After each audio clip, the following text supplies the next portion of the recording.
How did a small-town New Jersey boy go from playing in crowded bars to becoming one of the richest names in rock, and then return to the quiet place where it all began?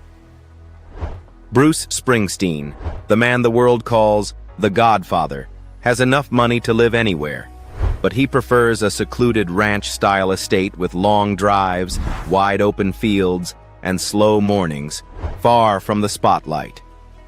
But to understand why he returned here, we first need to understand how he built the fortune that made him rich. Bruce Springsteen's $750 million fortune didn't come quickly or in a big way. It grew the way his music did, slowly, steadily, and through hard work. Nothing about it was flashy or flashy. It was the product of late nights, long drives, and a stubborn belief that ownership was more important than applause. The moment everything changed came in December 2021, when Springsteen made the most defining business move of his life, selling his entire catalog, 50 years of songwriting and master recordings, to Sony for $600 million. The deal was historic, not because of the number alone, but because of the foundation behind it. Springsteen had held onto his copyrights for decades, rarely giving away control. While many artists watched their catalogs slip through contracts early in their careers, he kept his. When the industry finally placed a monumental monetary value on legacy, he was one of the few positioned to claim the full reward. It was a quiet victory, done with no theatrics, just a firm handshake and a life's work paid back with interest. Beyond the catalog sale, Springsteen built additional income on projects grounded in storytelling. Springsteen on Broadway, a show stripped down to nothing but his voice, his guitar, and his truth, earned $55 million across its run. It wasn't flashy, it was personal, and audiences paid to sit in the same room as the stories behind the music. His memoir, Born to Run, also added millions to his net worth, becoming a bestseller and opening a window into the parts of himself he never sang about. Even without constant touring, Springsteen still earns around $45 million annually. The engine comes from multiple streams: streaming royalties, merchandise, publishing revenue, brand licensing, archival releases, and reissues that stay evergreen for new generations of fans. Decades after his biggest tours ended, the business he built continues to move like a steady current beneath his life. Reliable, predictable, designed to last. His real estate portfolio mirrors that same mindset. No excess for excess's sake, just long-term value tied to places that matter. His 384-acre Colts Neck Ranch, valued at $18 million, feels less like an estate and more like a refuge. Open pastures, horse stables, a private recording studio, and the sort of quiet that only wide land can create. It's where he spends most of his time now, walking, writing, staying close to family. On the West Coast, he and Patty Shalfa maintain a $65 million Beverly Hills estate, a hillside retreat with high gates, layered gardens, and enough privacy to feel miles removed from the industry surrounding it. And in Wellington, Florida, the family owns a $10 million equestrian property connected to their daughter Jessica's riding career. Each home has a purpose. None of them are trophies. They're part of a long-term plan to plant roots wherever life pulled the family. Take all of this together, and you see a pattern. Springsteen never pursued luxury. He pursued control. He didn't build an empire. He built stability. A portfolio of outright ownership, a touring base that never wavers, a series of homes that hold value, and a cadence of annual income that keeps the whole system stable. Ultimately, his wealth reflects deliberate choices, not excess. And every part of that journey leads back to a place of peace. Now we enter Colts Neck, where Bruce Springsteen's property became the empty land, the steady light, and the home that nurtured him for decades. Peaceful New Jersey farm, Bruce Springsteen's Colts Neck home sits on 400 acres of vacant land in New Jersey and is on the market for $18 million. But the first thing that strikes you isn't the size. It's the quiet, the stillness. The way the house draws you in as soon as you step through the tall cast-iron gate. The driveway is long and tree-lined, with rows of trees leaning against each other to form a natural tunnel. The driveway ends with open fields, fenced pastures, horse trails, and the slow, steady pace of life of a working farm. The main house is modest, peaceful, and lived in rather than noisy. A large wraparound porch and a terrace overlooking the fields, peaceful and romantic. Overall, the house sprawls out in all directions. 2 barns, a saltwater pond, long open lawns, and about 14 acres of pasture dedicated to horse riding and training. There's a 2-story guest house or staff house, along with 2 detached double garages connected by a porch. Near the main entrance is a small office building, close enough to reach but far enough away that work doesn't interfere with the rest of the house. Inside, the house maintains the same rhythm: warm, simple, and functional. There are 9 bedrooms, 10 full bathrooms, and 2 additional bathrooms, but nothing inside feels ostentatious. The first floor opens into a gallery-like space that leads directly to the terrace. To the right is a spacious family room, meant for socializing, reading, relaxing, chatting. The kitchen is spacious and functional, built as a chef's workspace rather than a gallery. The dining room faces the lawn, making every meal a small moment with a view. Windows on most of the walls wrap around the house, capturing the long hours of daylight that change by the hour. You can picture Springsteen walking into the kitchen before sunrise, or the family sitting in the living room with the doors open to let in the breeze. Nothing about the house looks staged. It feels like a place where people actually live, where routine matters more than appearance. A grand staircase leads to the second floor, where the master bedroom is separated from the rest of the house. This quiet space includes the master bedroom, 2 private offices, a built-in closet, a spacious master bathroom, an office, and a small living room. Through the windows, the view stretches out before you: rolling fields, sturdy barns, winding tree-lined streets. The view would make anyone hesitate to choose this farm over any city skyline. The lower level changes the atmosphere without losing the warmth. It's built for relaxation: a fully equipped gym, a bar for relaxing evenings, a hot tub, a wine room, and an 8-seat private cinema. Even the storage space has been meticulously thought out, turning what could have been a dark basement into a second living space. The quiet here is different. Quiet, deep, almost private. Step outside again, and the farmhouse comes into view. A covered patio sits near the main house, perfect for warm nights or lazy mornings. A saltwater pool adds a comfortable outdoor lounging nook. The barns were built with real purpose: horse stalls, riding rooms, and tack rooms for training, not for show. Everything is connected by open walkways and horse trails, giving the property a seamless, intentional feel. Nothing on this property tries to impress. It doesn't need to.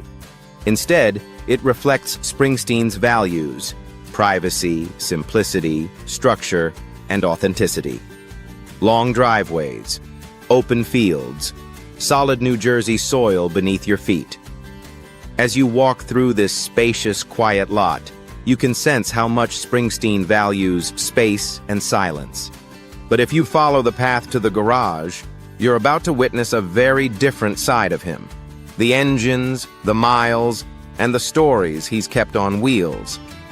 Now, let's go into that garage and explore his cars. Car collection. Bruce Springsteen is known for his love of classic cars, but he never lets himself go out of style. His garage now has a mix of classic American icons and modern luxury cars that suit his current lifestyle. And if you're curious about them, sit down. We'll show you around. For starters, the Mercedes-Benz V-Class remains the most practical car in Bruce Springsteen's garage. With its long wheelbase, wide sliding doors, and cabin designed for comfort and quiet, it's the car he uses when his schedule demands movement rather than attention. Inside, the V-Class has leather seats, a high driving position, ambient lighting, and a ride that's comfortable enough for long trips without fatigue. At around $70,000, it fits his slower, more cautious pace of life these days. Efficient, comfortable, and never intrusive.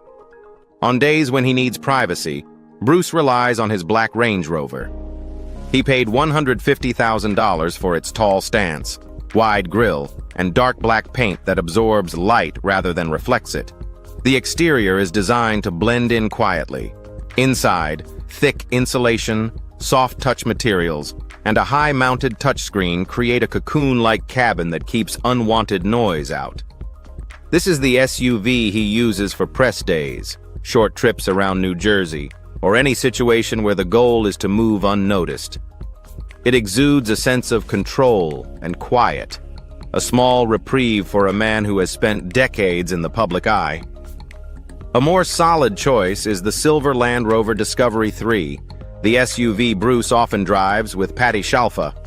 Built on a sturdy frame with thick body panels, a sloping roofline, and large windows, the Discovery 3 has the classic boxy look of an off-road truck. The interior is more utilitarian than luxurious. High seating, simple controls, and enough room for gear, a dog, or a musical instrument. Bought for $80,000, it's the car that fits most of his daily routines: errands, practice trips, visits to Patty. Reliable, stable, and simple. In addition to his modern fleet, Springsteen still owns two classics that he turns to when he wants to feel closer to the past. The black Chevrolet Corvette. C1 is the most elegant of the bunch. Its chrome front bumper, dual headlights, and long, tapered hood give it a distinctly 1960s silhouette.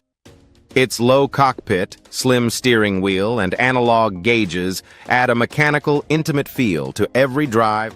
Bruce still drives it on leisurely afternoons, sometimes with old friends, treating it like a miniature time capsule. A well-preserved C1 can fetch between $90,000 and $120,000. But its true value lies in its connection to his youth, the roads he dreamed of driving, the people he rode with. Then there's the dark blue Chevrolet Camaro Z28, the car closest to his roots. Its squared-off front end, high hood, and powerful side skirts give it a muscular American look, almost unchanged from the cars young musicians drove. Inside, the sturdy cloth seats, simple dashboard, and powerful engine note are a perfect representation of the driving experiences Bruce experienced as a child.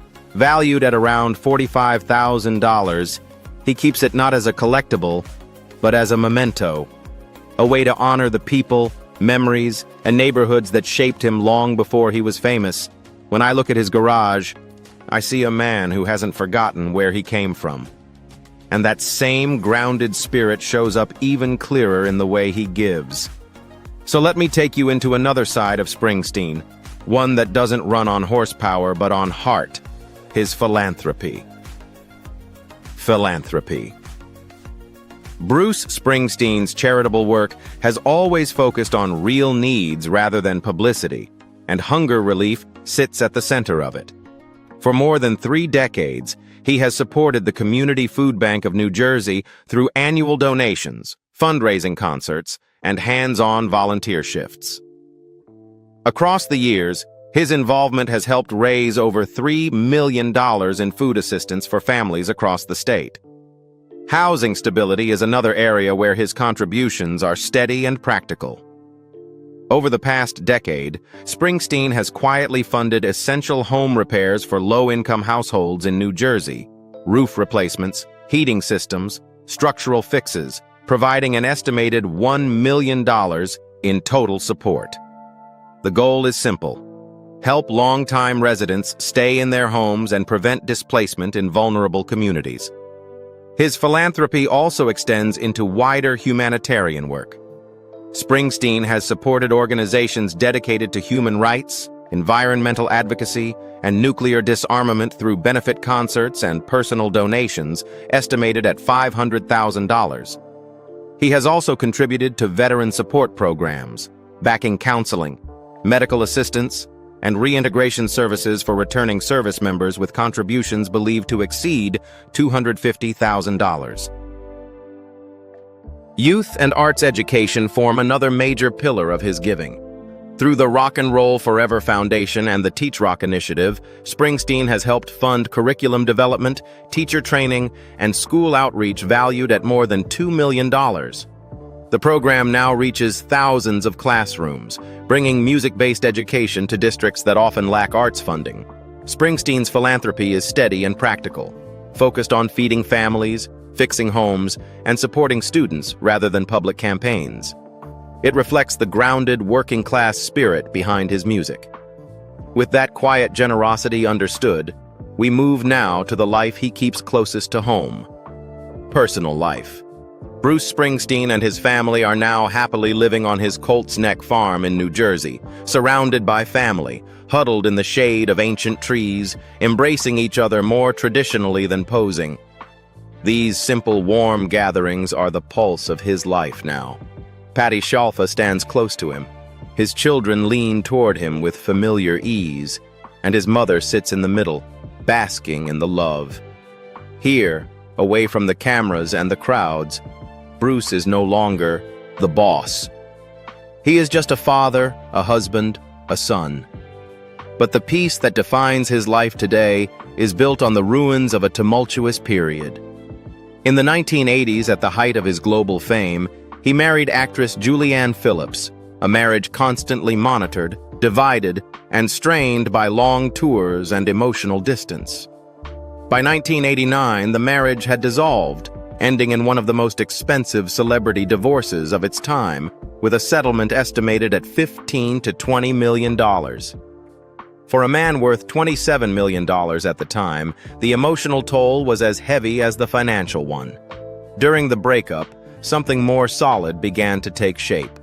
Patty Shalfa, who had been his on-stage partner for many years, became his rock off-stage. What started as a musical partnership grew into a relationship built on genuine understanding. They married in 1991 and raised 3 children together: Evan, Jessica, and Sam. Jessica is now a world-class equestrian, representing the United States at international competitions.